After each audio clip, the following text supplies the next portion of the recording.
to be able to demonstrate. So what I mean by that is that I could pick one of the household name brands like House of Tara, which maybe a slot or something, which has been proven, and it has mastered its business and is thriving wherever it opens outlets.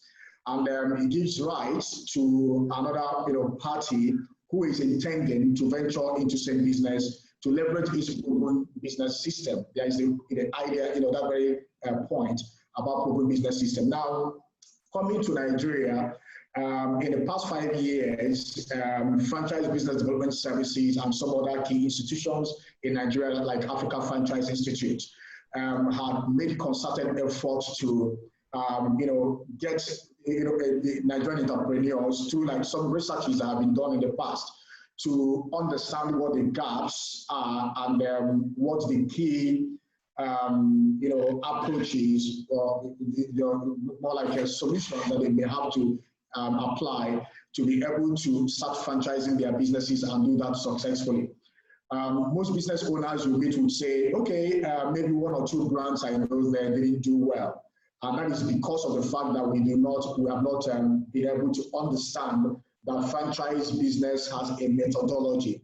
It has a process, of operating that, So now the idea is that for Nigeria, where we have a high rate of business failure, as we all know, about 85% of startup businesses, they fail within the first couple of years in Nigeria, whereas franchising globally has about 15% failure rate. In South Africa, from one of the researches that Margaret had conducted for South Africa, has just 5% failure rate.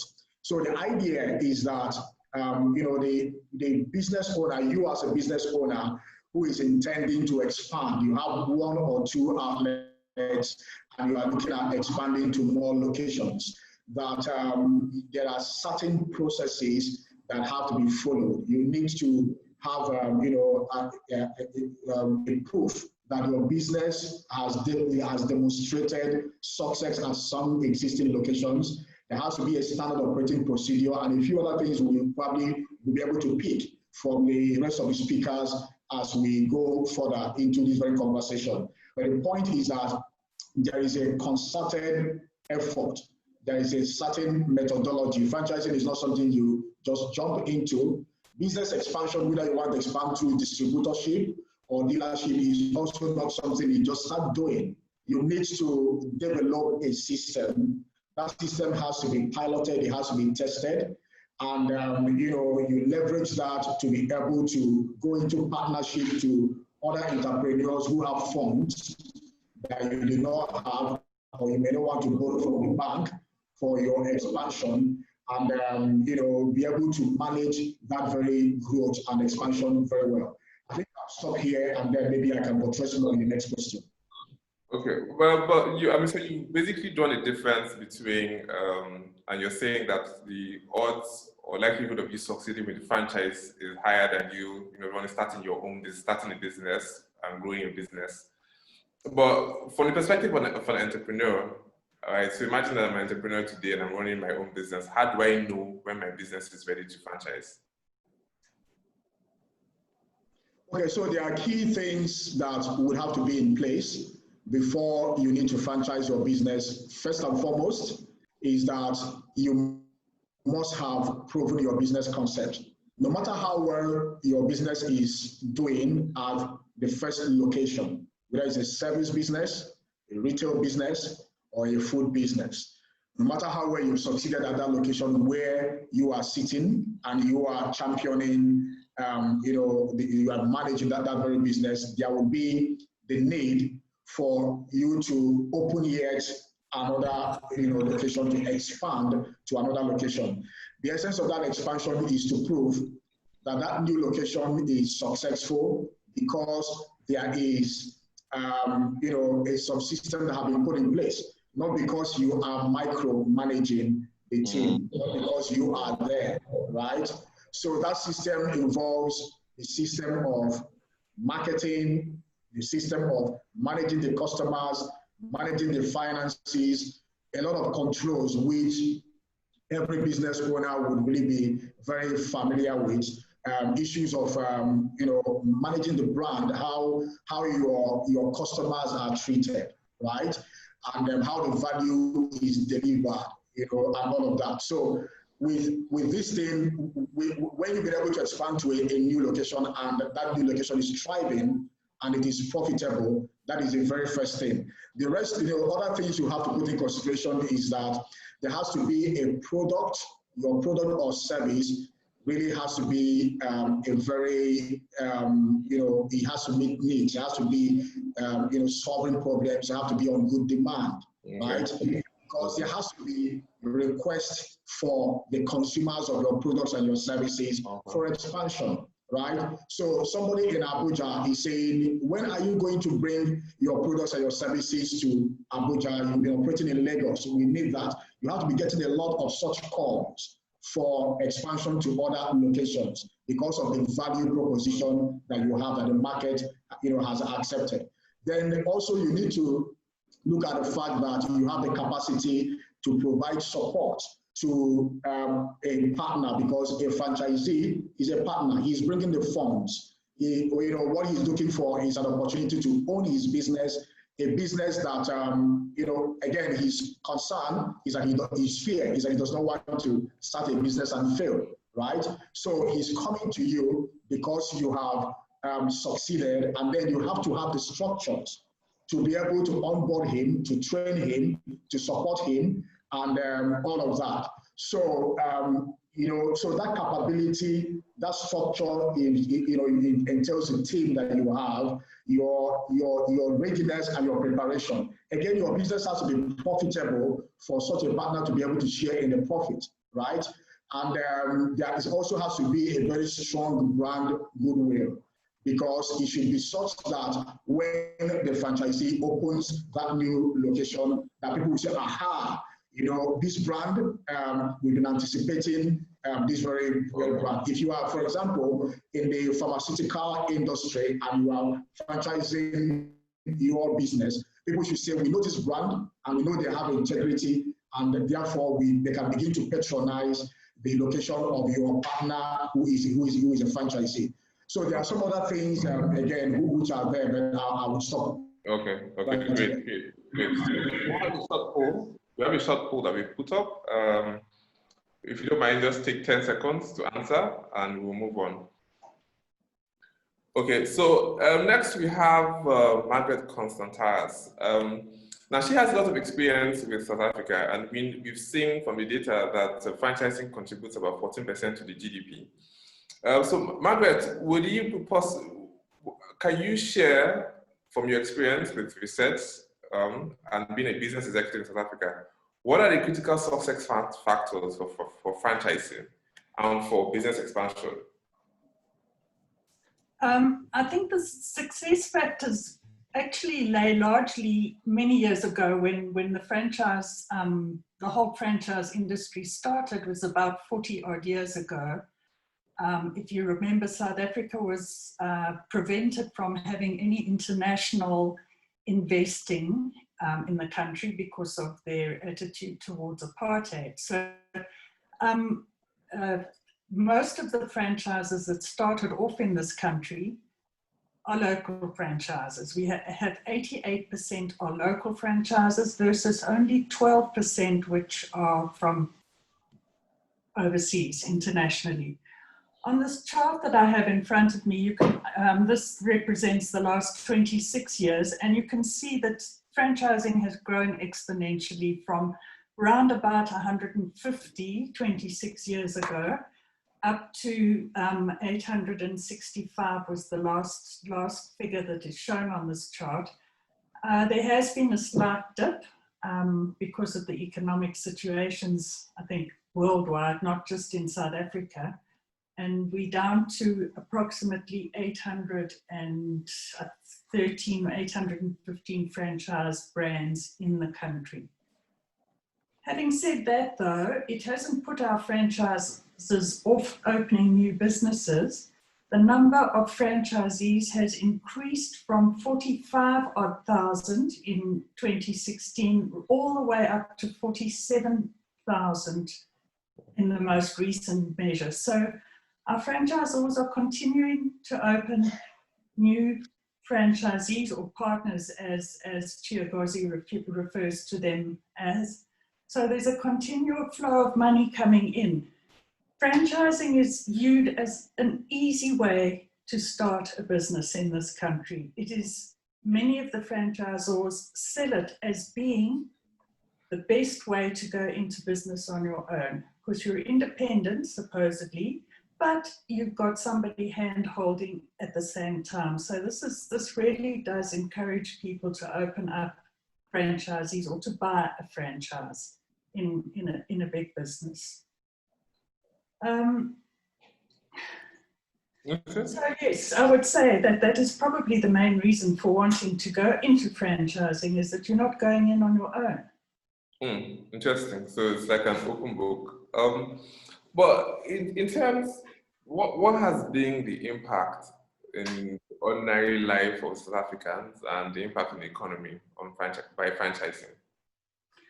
Well, as you mentioned just now, the turnover, the franchising turnover forms about 14%, 13.9% of our GDP in South Africa.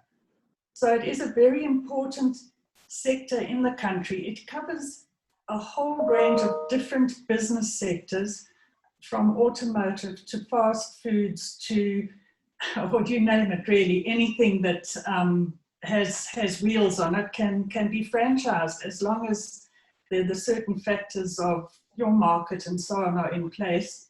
It can be franchised. Okay.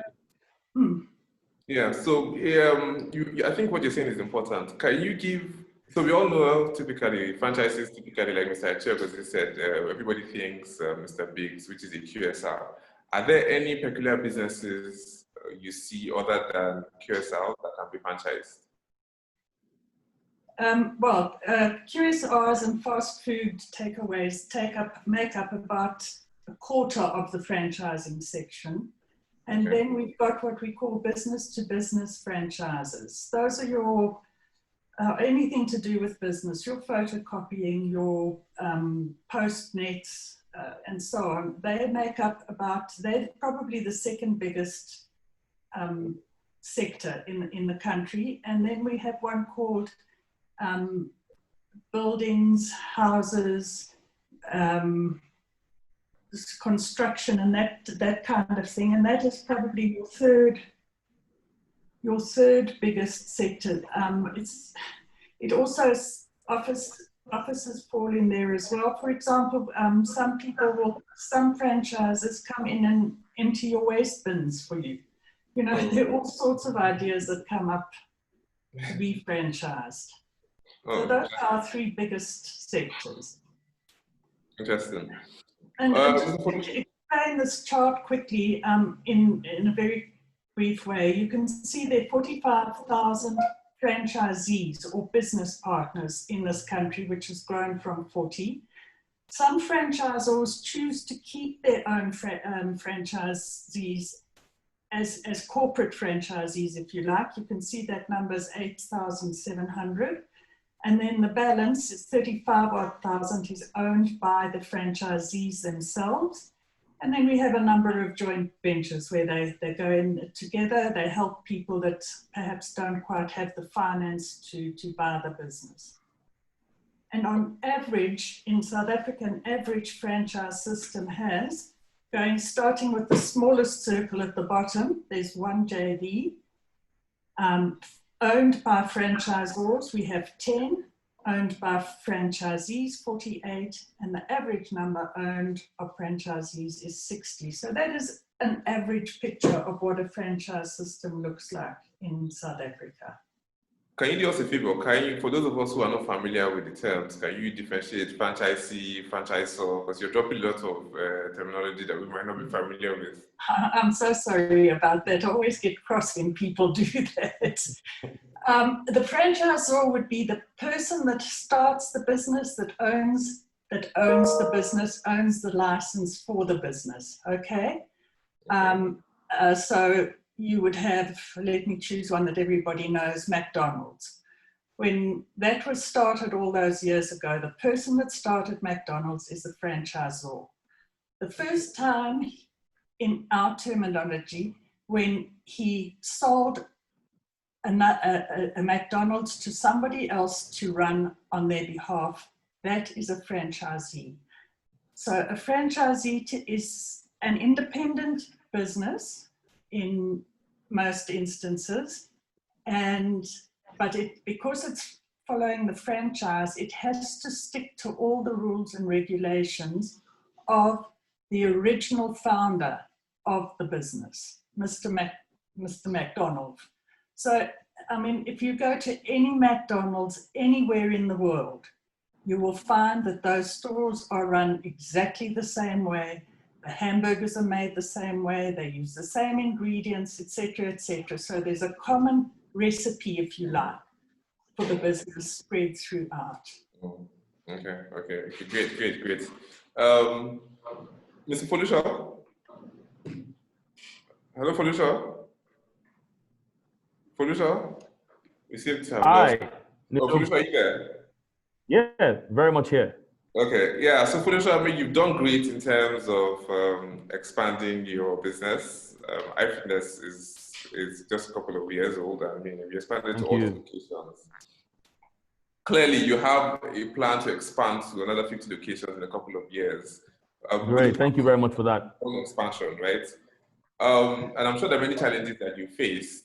Could you just share with us how you dealt with some of these challenges in expanding your location?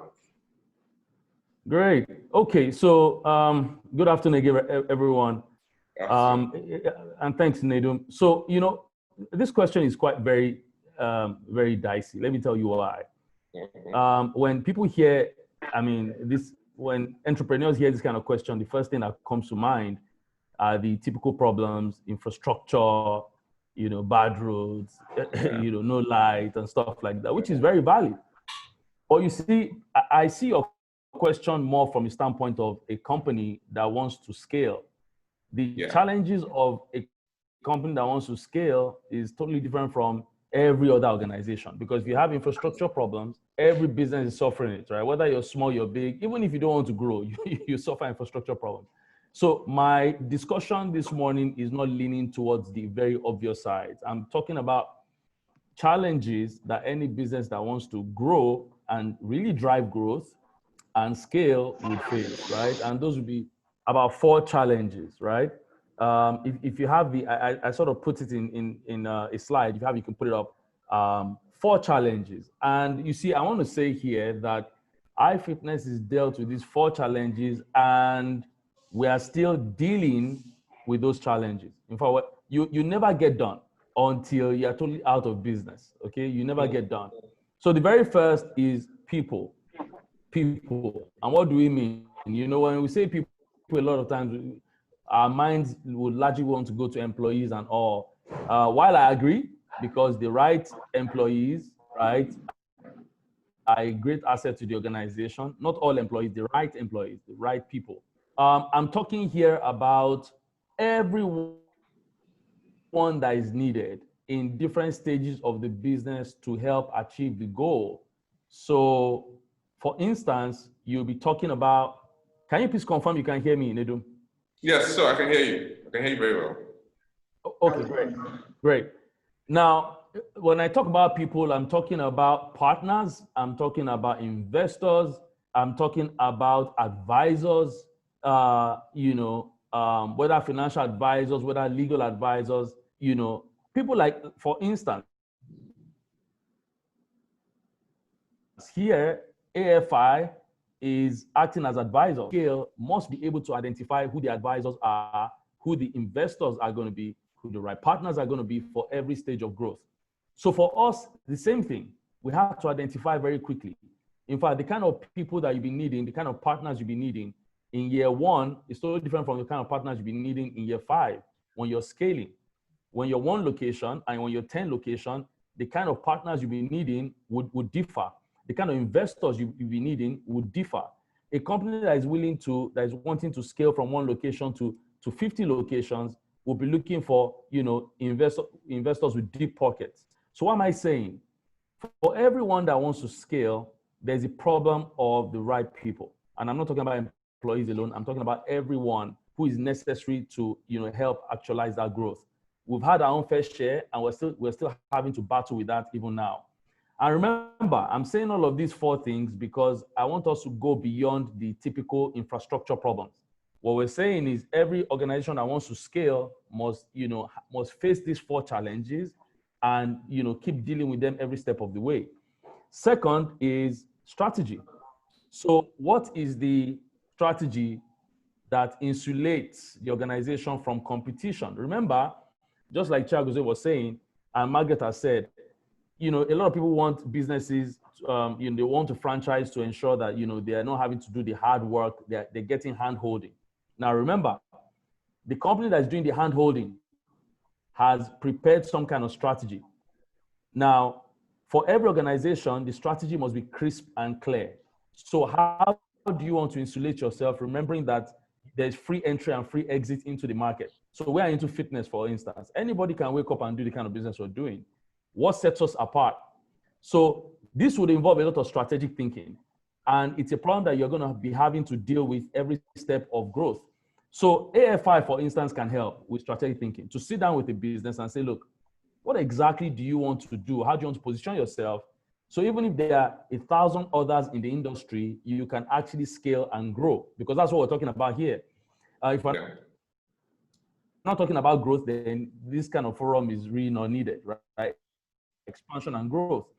So let me give you an example. At some point, we sat down with some of the people that we called consultants to think with us, and we came up with a strategy for iFitness, which is to have an iFitness within every 5-kilometer radius within every urban city, an iFitness within every 5-kilometer radius, because we want to promote the culture of fitness. And how do we do that? By our locations, and the locations must be close to homes or close to offices. So for us, we've dealt with this and we keep dealing with it, because if the strategy is not clear, the expansion is going to be faulted. Let me give us an example. Of Domino's, for instance. The founder of Domino's, Tom Monaghan, came up with the strategy at that time, the differentiation strategy at that time, to be pizza in 30 minutes or it's free, which was very clear. In fact, that's how you could walk in and just get pizza. Before then, it was almost not possible. You had to wait, and wait till forever to get pizza done. So what am I saying? When we deal with this issue of people, we go to strategy, which is what insulates the organization from competition and positions it to top the industry. Then we go to execution. I think Margaret has also touched on execution, right? Chiagozie has touched on execution. How do you deliver quality services or products along various locations? When you are doing it in one location, it's a bit easy because you are there as an entrepreneur. When you're delivering the same service in 40, 50 other locations, it's a different ball game. I think it was Margaret that used the example of Domino's. So the same pizza, the same burger you're eating in branch A must taste exactly the same as branch B. That's a typical challenge of growth. So when we are talking expansion, it means that these kind of things you have to come in contact with, you have to deal with them, and you have to keep dealing with them. And of course, finally, is the problem of funding, right? Or let me say the problem of cash, because growth sucks cash. Growth sucks cash. There's no way in which anyone wants to grow, and you're not going to have to think about the funding that's going to bridge the gap, right? Think of cash to weather the storm. Let me give you a perfect example. So coronavirus has blown us in the face for a lot of us, right? So in our own business, we have not been open for 107 days. In fact, 108 days. That is storm, right? That was unprecedented. Now, if we don't have a business that is adequately funded and you don't run for 107 days, having multiple locations, carrying liabilities, you're probably just going to die. So cash is needed to weather the storm. And these are things that for every business that wants to scale would have to think about. You know how much funding is needed in year 1, in year 2, in year 3. So we want to move from 8 locations to 40. That means that some decent amount of cash we need to fund that growth, right? How do you access the funding? So AFI is going to be sitting with some entrepreneurs to actually help you with designing how you want to fund. In fact, the franchise way is probably another way to drive growth, right? And ensure that the funding that is needed is well channeled, because now you're giving other people an opportunity to grow that, the vision of the organization, right? Because at the end of the day, cash is king. And whether you are in stage 1, stage 2, or stage 10, you're going to have to be dealing with these 4 things. So driving growth is not accidental. It is intentional, very intentional. And because it is intentional, it means that the entrepreneur has got to sit down with people or get the right partners, the right advisors to actually channel and, direct that path appropriately across these 4 big issues: people, strategy, execution, and cash. Fantastic, Producer. So I like your model: people, strategy, execution, and cash. So imagine that an entrepreneur today, right? What's that 1 or 2 pieces of advice you would give for expanding my business? Honestly, I'll link it back to where we just started, because again, remember, Nedum, you've asked a very, very good question. You're not talking about organizations that are just wanting to survive. You're talking about organizations that want to scale and grow. That's the difference. And I keep saying this because if we're not careful, we're going to be mixing them. I think that for every organization that wants to scale, there's one fundamental thing that has to be done first, and that is, what is the goal? There must be a big, hairy, audacious goal. Because you see, it's upon that goal that the 4 things that we discussed will be built on. On what goal are you bringing in people? On what goal are you bringing the strategy, the execution, the cash? Even if the advisors sit with you, if AFI, for instance, sits with you, they need somebody who is thinking big, who is thinking about dominating maybe a market, an industry, wanting to be about, amongst the top, or wanting to climb and, push away the people that are already there to take their place. So I would say that, one thing that we should take away, which is a big tip, is we all need to go back to the drawing board. What exactly is the goal? And once that goal is clarified, those 4 things then they're now built on, because you can't build on a faulty foundation. You then build those 4 things on the goal: the people that you need, advisors, did an acquisition deal, and the deal went bad. The deal went terribly. Nedum, can you confirm you can hear me, please? You're breaking up a bit, but we can hear you. Okay, great. So I was giving an example. In my former organization, when I was exiting, because we sold the business and it jumpstarted Yes Mobile, the deal went bad. Why did it go bad? We didn't have good advisors. In fact, we went into the deal with no advisors. Right now, in retrospect, right, that was a terrible mistake, right? So for people who are on this platform, the first thing was the goal. Then you know the right advisors to bring on board, right? Then you know how you want to deal with your issue of strategy, how you want to deal with your issue of execution and cash. I think that will be the tip that I'll be dropping. We just need to go back to your drawing board. Fantastic. Good point. Obina, are you there? Hello, Obina. Yes, I'm here. So, Obina, so we've basically been able to establish a foundation for franchising as a good strategy for growth.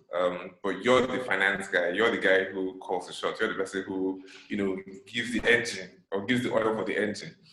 Do you think that the franchising business model will likely or unlikely reduce the rates of declined loans? Do you think there's some advantage with using franchising to apply for a loan, for example? Does it give you an advantage? Yes, it does. It actually, thanks Chinedum, and thanks everyone that's spoken. It gives an advantage because it creates some level of visibility to the operations of the business you're funding. Usually we say we don't fund startup businesses. So someone can get 10 million naira from his pocket and say, I want to start this business tomorrow and I need 20 million naira in debt. We wouldn't do that. But if the person has 10 million naira in his pocket and says, I want to open a branch of Spurs somewhere by the corner, we wouldn't look at it like a startup business per se, because the business has a history, their basic research that has been done on the business. He's not coming as an individual. There's support, there's marketing support. So there's a lot of visibility that the franchising model brings to a business going into the future, and that affects financing decisions positively. So yes, it does. It helps. Okay. So what do you think? So imagine that somebody has, so a plan to start a franchising program, or a franchisee wants to buy a franchise. What are the key things that you'll be looking at? So if someone wants to buy a franchise or wants to go into the franchise, okay. So first and foremost, the person needs to look at, the person buying or the person investing into a franchise must actually look at the commitment of the franchisor to the brand growth. So what does the person, what's the commitment to advertising, to partnerships on that level? Because the benefit he gets going into the franchising model is that he no longer needs to invest in brand development. But so you need to actually be very, you need to be very definite that the owner of the brand is still very much invested in the brand. I think I've not gone into quite detailed research, but you probably would look at the biggest model we have, that's Mr. Big's model. The thing actually declined, not necessarily because there were no interest in opening individual stores. But if you look at the macro level, the activity of brand development at the macro level had started going down. And that's something that the individual franchisees cannot help drive. So you must look at that very well. Number two is, you must actually look at, most times when people are going into franchising, they're looking at acquiring the location, setup, and just opening to the market, not understanding that the money actually drives the business. That's the daily operations of the business. So there is hardly enough cash provided for the daily operations. And that's where many people get stuck, because the end of the franchising is in the opening of the store for many people. So they don't necessarily provide for the daily runnings. I would always prioritize the fact that you understand what your working capital requirements are. That's the benefit of having a franchisor, because he understands his operations. If his operations are this large, he understands what's keeping it that large. If you're operating this small, he understands what needs to keep it that small. So you need to be sure about how much you need to continue the operation, not just how much you need to set up. So these are two major things I think people should look out for from a finance perspective. The investment into the macro, you don't have enough money to do that macro advert, so the franchisor should be doing that, should be committed to that. Then the requirement for daily operations, you must get that sorted. If you don't get that sorted, don't start. Interesting. So to the audience, we're expecting your questions. If you have any questions, kindly type them in the chat room and we will take them. Obina, still on you. You know you're very important in this franchising model. Now, do you see a need in training and equipping business leaders with the skills and competencies so that they can improve their access to finance for franchising business? Does it matter? Of course it does. Okay. It does very well. If you think about it from a franchisee perspective, the franchisor has actually grown his business, and along the line, he developed a lot of skills, and that's why the business is still operational. The fact that there's a store brand there, there's a brand there, and he can manage several stores, it's because of certain business discipline. And this discipline has to be passed down to the franchisee through training. And of course, a lot comes from learning, but a lot of these things has to come in through training. If you're not trained, I wouldn't bet on you to succeed with the next store. Now you can see even from businesses that don't necessarily operate franchising models, but have different stores. You see that certain stores perform better than others because of the skill of the store manager. That's the person, the business manager in charge of that particular store. It comes with skills. So franchisees have to actually be skilled in that respect. Now, franchisors need support, either through consultants or through skill acquisition, to be able to model growth locations. So a franchisee comes and says, this is where I want to do. So how can you estimate and say, this is what's going to come out? Do you understand the demographics? How do the people in that place think? It's the support that needs to come from the franchisor, and he needs real training for that. Personally, I would suggest that if I was a franchisor, yes, I need some training, but I'd actually outsource that particular function. Thank you. Okay, just to recap, for those of us just joining, you're welcome. We have here, we're discussing basically franchising and how we can use franchising to grow our businesses and expand. And we have here Chinedum Ewuzie, who is an international franchise consultant. We have Margaret, all the way from South Africa. She's a researcher and executive in the franchise industry. We have Fulusho, who is a serial entrepreneur. And of course, we have Ubina, who is a banker. So, Mr. Ewuzie, so with all these nice things we've said about franchising, why do you think the adoption rate is still low?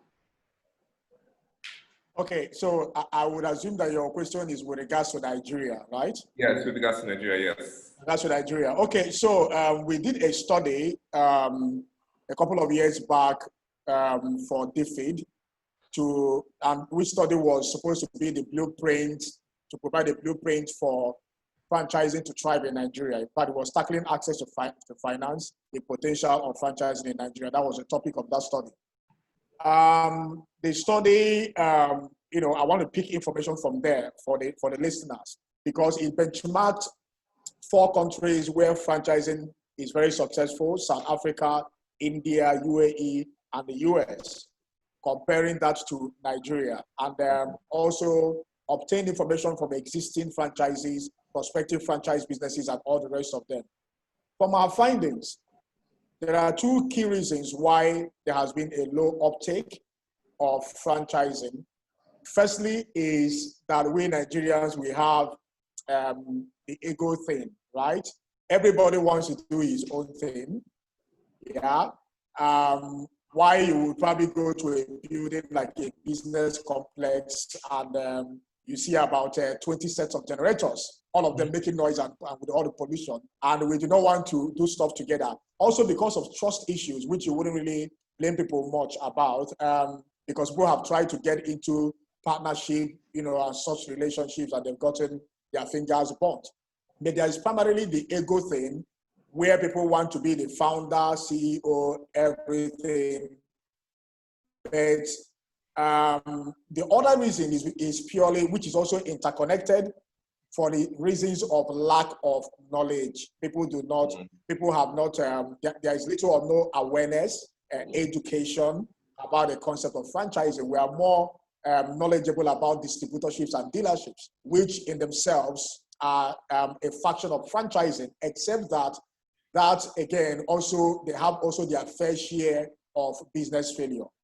You will see as many distributorships and dealership businesses fail, just as any other startup business. Why? Because there's a limited support, hand-holding, leveraging proven system, and all those things that are associated with a proper business format franchise, which we are talking about with regards to these distributorships. So now, what is the solution to this? That is the reason why we started doing awareness creation, education. From that very study, which was done in 2016, there was a recommendation to set up a franchise academy or institute, which again, if you go in those benchmarked countries, If you check South Africa, if you check India, UAE, US, Canada, UK, these countries, they have proper investments made in education institutions which are supporting a training. Why do I mean that? So hear this. We have actually a number of Nigerian businesses that have ventured into franchising. Some of them have tried it either on low key or actually they've advertised that. And they had a very bad experience because they wanted to operate franchising like a dealership and a distributorship.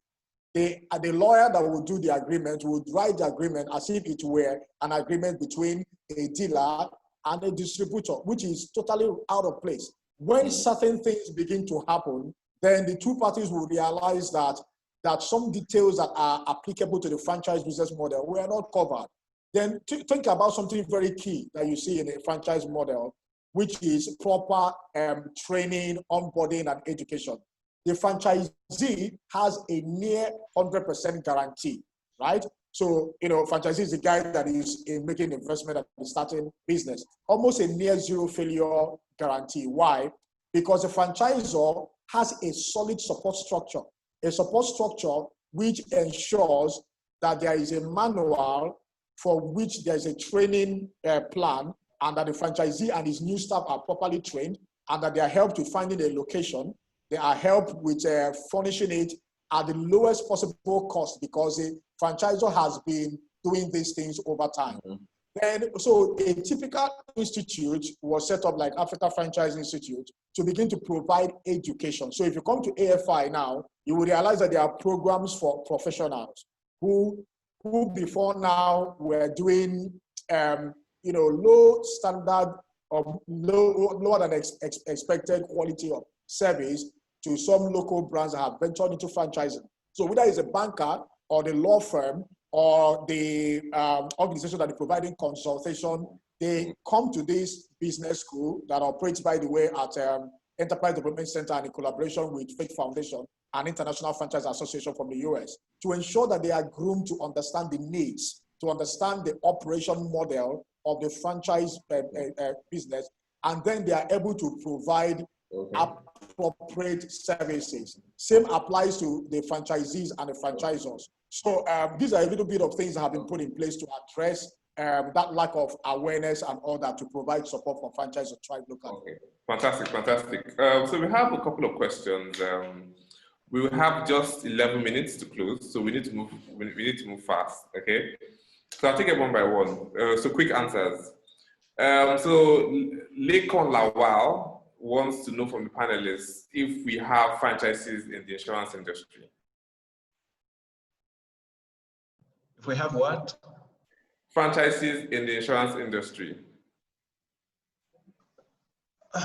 No, not that I don't think we have franchising in the insurance industry, and you can hardly have it because it's regulated. You need a license. But I think in the insurers have brokers, so that's the closest thing to like their sales franchising, so franchising sales, but it doesn't really exist. One area I think the person could actually start looking at, and Chair Gossip and the institute should start looking at, is in education and health.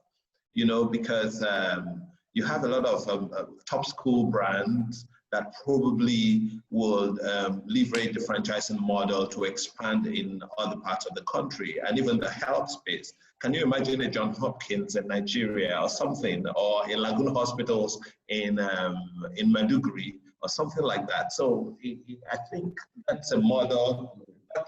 Those are two industries that we probably need to start looking at closer. But Margaret, quick one. In your experience in South Africa, do you have franchises in the insurance industry? No, we don't. We don't. It might be regarded, there are different forms of franchises, and what we're talking about today is a typical business format franchise. Yeah. So you get other franchises like distribution franchises, and that's where the brand name is used, and you could possibly fit an insurance franchise into there. And your point about the broker, being involved, that could possibly be where he would fit, in a distribution franchise rather than a business franchise. Okay, good. So we have another question from Sharif Mohammed. I'll just read it out. So he says the popular Nigerian-owned businesses we have in Kano and Kaduna. So Margaret, Kano and Kaduna are up north, northern part of Nigeria. So the normal businesses that they have there are yogurt chains, and they are open to new opportunities in other sectors like fashion, agribusiness, and renewable energy, and retail. So they're asking, how can prospective franchisees get access to successful franchisors? Mr. Wike? Hello? Hello? Yeah, we can hear you. Yeah. Mr. Wizu, so Sharif is asking a question. So Sharif has drawn a scenario and says up north, typically they have yogurts, okay? But he's seen other opportunities in fashion, agribusiness, and renewable energy, and he's asking a question: how can prospective franchisees get access to successful franchisors? Okay, we will all agree that in Nigeria, we do not have as many, like in South Africa, where there are about 700 different brands that are franchised. We are still coming up with that regard. So I know it's a challenge for, businesses to be able to find, prospective franchisees to find a good mix of available franchises, not even in the industry like the question came, but also within your investment, the size of amount that you have to invest. So what Franchise Business Development Services has been doing is to identify these businesses. There are a number of them which people wouldn't know. So if you visit our website, you would see available franchises. I think we have about 40 of them that are listed. But the main work is part of why we are having this very conversation, to encourage so many local brands in Nigeria who are looking at expansion and whose pain points the solution to is franchising, who are knocking at the doors of the banks for funding. Meanwhile, they do not have the right structure for expansion. The moment they begin to expand beyond the immediate location or state where they are, they begin to deal with challenges. And Ms. Obi Naukachukwu would not want to lend money to such people, because franchising helps you to have the best business system and structure in place, not only to scale and expand locally, but also expand internationally. So now, like the question with regards to insurance, Leadway Assurance, many people do not know, is doing franchising, right? So we need to, again, keep putting that information together, right? It is the responsibility of the franchisor to market to investors to let them know that they are franchising. But both Africa Franchise Institute and FBDS are also trying to gather that data together for businesses that have keyed into this opportunity to ensure that investors get to know that they exist. Okay. So we have a lot of questions coming up. We need to keep the answers sharp and crisp. Okay. So another question from Chukwemeka Okonkwo. So he says, the terms on which the franchise is set up, on whose is it? The franchisor, the franchisee, or both? So he's asking, Margaret, I'm sure I think this is your specialty. So he's saying, in terms of which the franchise is set up, on whose is it? The franchisor, the franchisee, or both? It's definitely the franchisor. That's the person with the concept, with the idea. And generally that person will set up the original business, learn it, see how it runs, and then decide to franchise it and get franchisees interested. So once a franchisee has purchased a business from the franchisor, he can then start coming up with innovative ideas and suggestions, but the number one person in the arrangement is the franchisor. Fantastic. Okay, so Kemi Oshinibi says, what assistance is available for a business to prepare its operations for franchising? Can any business be suitable for franchising? I think we had covered this, but it would be good to just give a brief summary. So what assistance is available for a business to prepare its operations for financing? Can any business be suitable for franchising?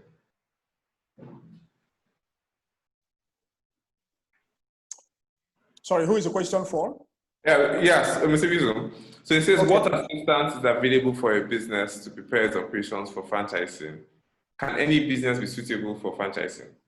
Oh, yes. I think I was at one of the South African exhibitions for franchises, and to my shock, I saw a funeral services provider who was exhibiting for franchising. And Wow. guess what? Guess what? We're already in 5 countries. Wow. So again, franchising is all about having a proven business system. Whatever you do, my answer is yes, of course. Maybe not every idea, but most ideas. Any business that you run that is a profitable venture, right? And another individual wants to venture into that business, if you are able to develop a standard operating system or procedure and package it in a way that a new person can learn and be able to run that business successfully the way you've run, you can franchise it out. So even chartered accounting firms, they are franchising, engineering firms and all whatnot. So so much can be franchised. Okay, cool. Felicia, are you there? Is Felicia there? No, yes, I can hear you. Please go on. So there's an interesting question that I think it would be best for you to answer. So Jonathan Victor asked a question. So, we're all seeing a lot of, bikes moving around with deliveries and all that. And he asked a question, he says, what is the likelihood of survival for new franchise in a courier industry amidst strong brands like DHL and UPS? So I think that's a fantastic question. And I think it goes back to why is this person trying to jumpstart that kind of business? Now, we're not sure. I mean, from this question, I'm not sure if this person is asking to enter into the business as a franchisor and then begin to franchise out, or as a franchisee. I mean, I'm not sure that is clear in the person's question. But I would say that just like if you want to go into any business, right, not even courier alone, there has to be that strong, big, hairy, audacious goal. What do you want to make out of it?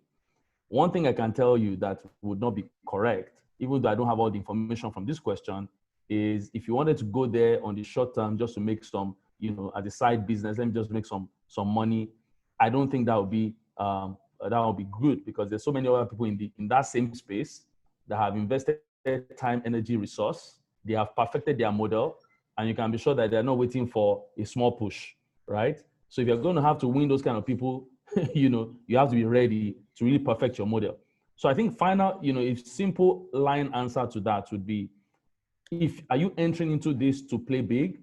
If you are, then really in every crowded market, there just has to be one person who has a strategy that tops the incumbent strategy. And that person has, that industry to take for a win. Okay, great. Unfortunately, I think we've come to the end of the session. So it's an hour on the dot. Personally, I have enjoyed it. I think I've already started my own franchising business. Maybe I'll do a consulting or something. So I'd like to thank the speakers. I'd like to thank Chair Ewuzie. I'd like to thank Margaret all the way from SA. I'd like to thank Felicia, and I'd like to thank Obina. I think the takeaway here is, and we got that a lot from Margaret's presentation, is our economy is larger than South Africa's, but yet we're seeing franchising contributing 14%.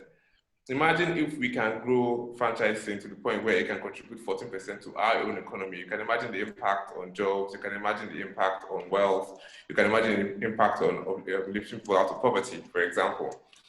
And we've seen from Mr. Ewuzie that there are steps, and it is very possible, and it's doing. And Felicia is a living witness to the possibility of how a business can go from zero to having so many outlets, to the point he's looking to expand to 50 outlets very confidently, no fears.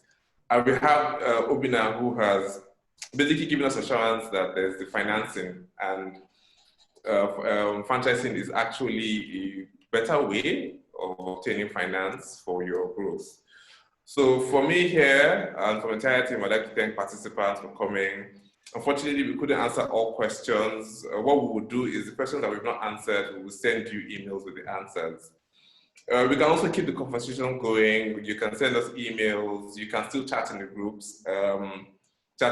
You can check out our social media pages, and you can also make inquiries for our programs. So we have a couple of programs that are coming up to answer all these questions.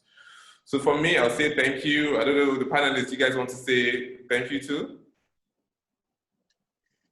Yeah, thank you very much. It's really a pleasure. Anytime we have an opportunity to have this kind of interaction and keep the awareness ongoing, it's always been a good pleasure. Thank you for being, great participants.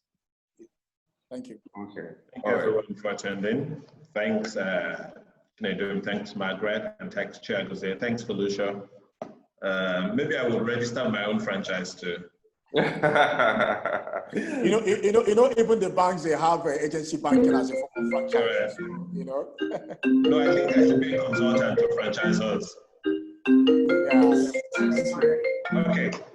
Nice. Thank you very much, everyone. Thank you, Chinedum. Thank you to all the panelists, Margaret, Chair Ewuzie, Obina. Thank you, guys. And thank you to all the attendees. Thank you so much. You. Have a nice afternoon. Okay. Same here. All right. Thank you. Thank you, everybody. Thank you, everybody.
So we need to answer the questions, the many questions. Done by our international local certified trainers who are going to work with you and your team to ensure. There is a major concern that second-generation businesses in Africa can be counted on the fingers. Have you ever wondered why there are few of African businesses that are capable of replicating their success to multiple demand locations in a standardized way? Africa Franchise Institute is a business school that operates high standard training and expansion support programs for businesses in Africa to build sustainable and scalable business systems they can leverage to dominate their markets locally and compete globally. Africa Franchise Institute is designed and operates unique curriculum in collaboration with reputable global business schools, jointly delivering incredible experience for entrepreneurs to actualize their expansion goals. Having the class for the certified executive program at the African Franchise Institute is a program with a difference. It is not like the regular business classes you go for when you just come as tests from theories.